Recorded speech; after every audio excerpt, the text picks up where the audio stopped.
ยังดอกไปแป๊บเดียวนึงไป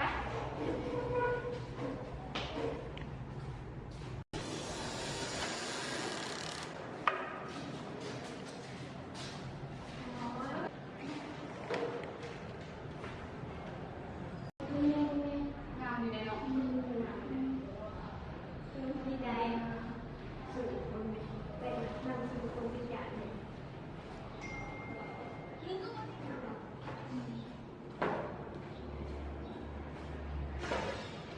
แพงก็มันอย่างต้องหาลิปสติกหรอก็ลองมันของเขาเห็นเพราะว่าเราดูใส่แปะไปหาเงินเขาคุยในของอะไรคนเนี้ยมาแต่เจ้าเอาความมันเข้าไปวะ โอ้ยนะมันจะไปอีกแล้ว เอาพันธุ์เป็นจ้าสิเงินถ่ายเจ้าอยู่ในห้องนี้คนเดียวเลย ก็เมียคอยจีคนเราไปนี่เห็นคอยมองคนเดียวดูสิคอยจี เอาไว้ต้องไปร้านเงินนั้นถึงเงินที่ข่อยจะจ่ายมาถึงเลย เอาจะได้คอยมาสู้กับใส่คนเราไปเนาะ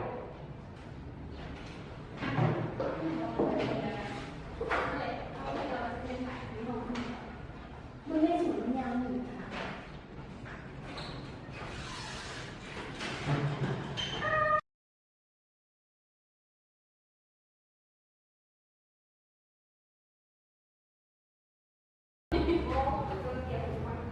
ใช้กระเป๋าข่อย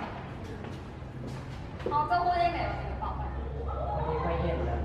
บัตรนักศึกษาเจ้า ขอบใจหลายๆเด้อเจ้าซื้อหยัง ซื้อว่าก็ไก่กันเด้อ ขอบใจเฮ้ยเจ้าที่เฮ็ดจังได๋บ่เป็นมันเป็นมันเอากระเป๋าไป ที่จะไหนสักเขาบอกมันมันผ่านมาแล้วใช่เขาขอโทษไหม สิขอโทษจังได๋มันบ่เอามันมาสองครั้งอยู่แล้ว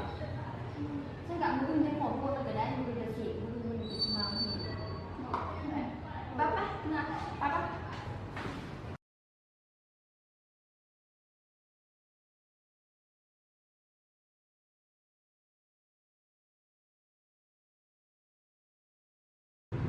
ให้สูตรใจสิ่งนี้ให้ได้เป็นคนเรียนแน่คนได้เบิ่งเนี่ยคนเรียนรู้เรื่องที่ขอโทษตกแบกอยู่นี่ที่ได้สูตรที่สิมาอีกก็มากมีสิ่งก็มาว่าอย่างนั่นแหละเฮ้ยแป๊ก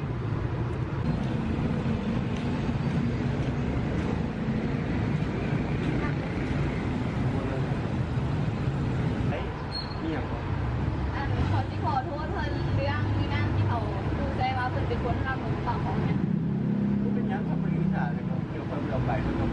เป็นอย่างไรเนี่ย ยังไงเขาก็ขอโทษหลายๆเดือน เป็นอย่างอันนั้นที่มีอย่างไรไปโทรไปดูเนี่ย ไปเบิ่ง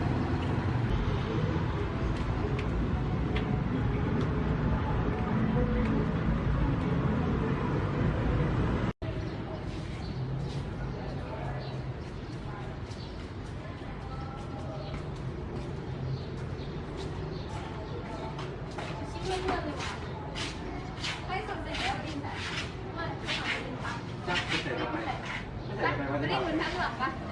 ไปไปไปก็ไปเอาไปไป แล้วมันรีบไปเนี่ย